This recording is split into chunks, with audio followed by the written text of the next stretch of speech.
While staying in Missouri, we found ourselves in the middle of a cold snap, staying in below freezing temperatures. Not wanting to stay in the boler or travel trailer all day long to avoid the cold, we wanted to go out and explore, and we knew exactly the place to go. Regardless of seasons or external temperatures, this place was consistently the same temperature all year round. This place was capable of naturally maintaining a temperature of 65 to 70 degrees Fahrenheit, quite a bit warmer than what we were currently experiencing at the campsite. In search of warmer temperatures, we were going to do a day trip to the SubTropolis, the world's largest underground business complex. This underground city is 55 million square foot or 1,100 acres of artificial caves. It is said that the businesses in the SubTropolis employs more than 2,000 people daily. These artificial caves are built in the bluffs above the Missouri River in Kansas City, Missouri, which is not to be confused with Kansas City, Kansas. To my understanding, it's the same city, just divided in half by two different states.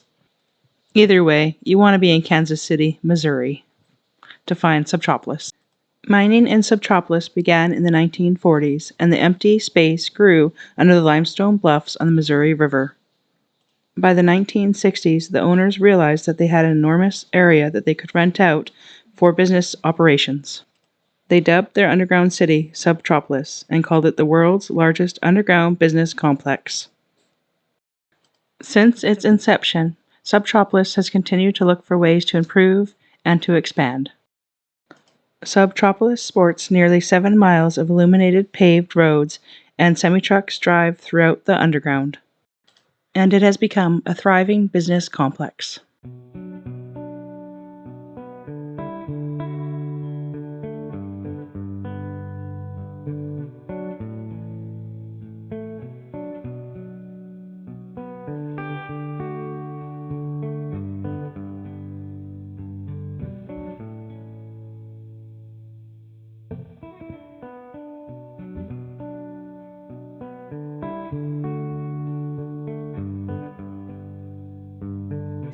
The temperature in the tunnels is naturally controlled by the caves. As such, it is the ideal place to store many things.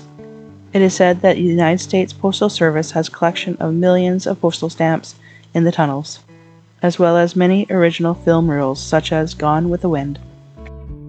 There is even a paintball company located inside of the caves. It truly is amazing what is all tucked inside of these man-made caves on the bluffs of the Missouri.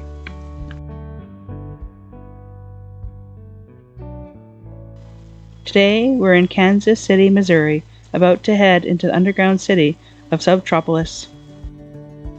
It's not necessarily the easiest place to find. It seems to be tucked in some industrial area on the side of the bluffs.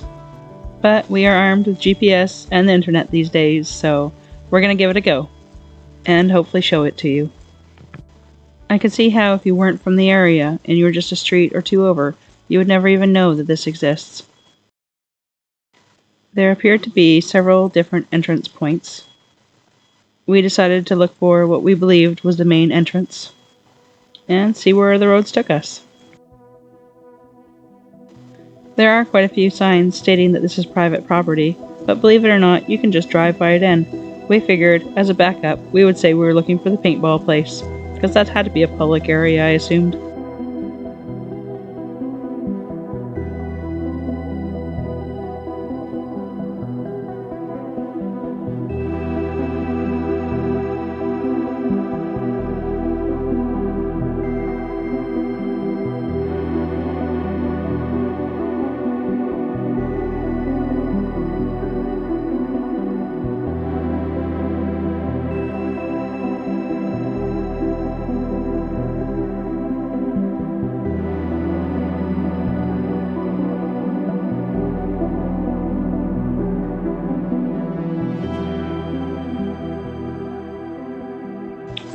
Being our first time here in SubTropolis, it all seemed a bit confusing and a little maze-like, but as you can see here on the sign, there is some sort of numerical kind of pattern to how they have everything laid out. Probably not too much different than how a city would be laid out.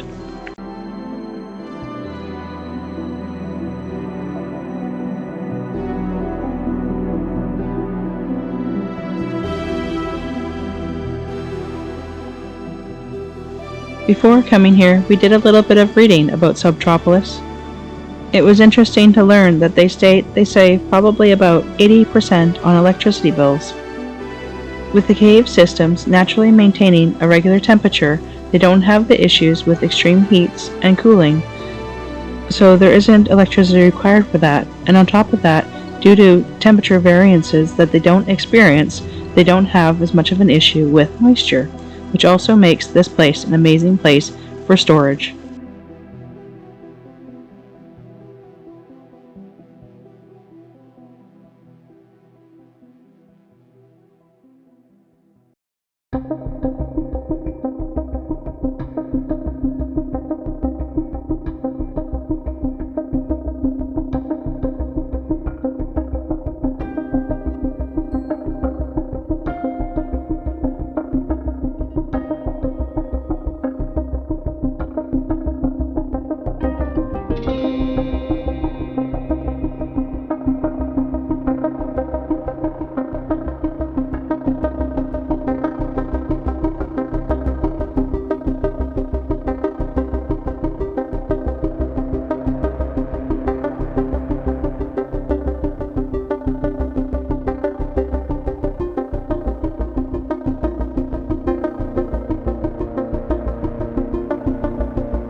Due to the sheer size of this place, it's easy to forget just how far underground you really are.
There definitely were some areas that gave us the impression that expansion is a continuous thing down here.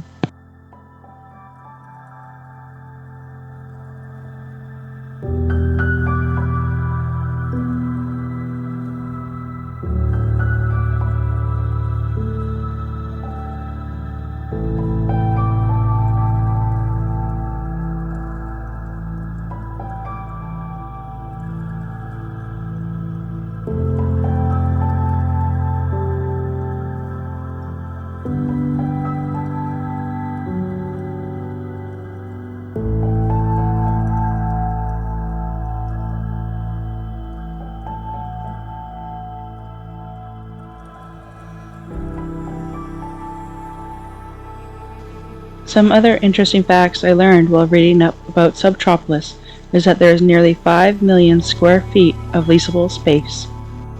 And if these roads seem to keep going and going in the video, that's probably because there's over 6.65 miles of lighted, paved roads here in SubTropolis. I am sure there's many things we missed while driving through Subtropolis, but one of the things I didn't realize was that Subtropolis is actually serviced by the railroad, and apparently there's over 2.1 miles of railroad tracks within Subtropolis as well. There is currently 394 and counting truck dock locations for deliveries and pickups. The owner of Subtropolis, Hunt Midwest, on their own website says that they have more than 50 international, national, regional, and local companies under Subtropolis.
I am sure there is so much more to these tunnels than what we shared with you today.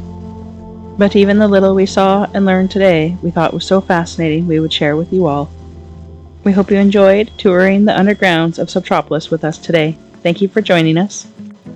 Please feel free to comment, like, and subscribe if you enjoyed our content. We have so much more to share with you all.